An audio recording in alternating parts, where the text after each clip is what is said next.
കളിക്കളത്തിലെ പരിക്കുകളെ ഇനി പേടിക്കേണ്ട. എല്ലാവിധ സ്പോർട്സ് ഇഞ്ചുറികൾക്കുമുള്ള സമഗ്ര പരിഹാരം ഇവിടെയുണ്ട്. ABC orthopaedic hospital, near Kairali theatre, Calicut road, Manjeri. Manjeri വായപ്പാറപ്പടിയിൽ സ്വകാര്യ ബസ് ജീവനക്കാരും ഓട്ടോറിക്ഷ ഡ്രൈവറും തമ്മിലുണ്ടായ സംഘർഷത്തിൽ പോലീസ് കേസെടുത്തു. ബസ് ഡ്രൈവറുടെ പരാതിയിൽ ഓട്ടോറിക്ഷ ഡ്രൈവറടക്കം കണ്ടാലറിയാവുന്ന 4 പേർക്കെതിരെയും ഓട്ടോറിക്ഷ ഡ്രൈവറുടെ പരാതിയിൽ ബസ് ജീവനക്കാർക്കെതിരെയുമാണ് കേസെടുത്തത്.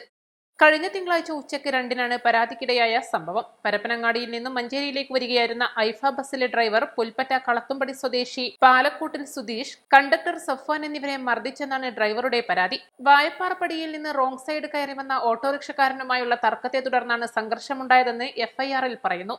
സുധീഷിനെയും സഫ്വാനെയും തടഞ്ഞു നിർത്തി അടിച്ചു പരിക്കേൽപ്പിച്ചെന്നാണ് കേസ്. ഇവർ മഞ്ചേരിയിലെ സ്വകാര്യ ആശുപത്രിയിൽ ചികിത്സ തേടിയിരുന്നു. വായപ്പാറപ്പടി സ്വദേശി ഓട്ടോ ഡ്രൈവറായ ഇസ്മായിലിനെ ഓട്ടോറിക്ഷ തടഞ്ഞു നിർത്തി ബസ് ജീവനക്കാർ മർദ്ദിച്ചുവെന്നാണ് മറ്റൊരു കേസ്. East live, Manjeri.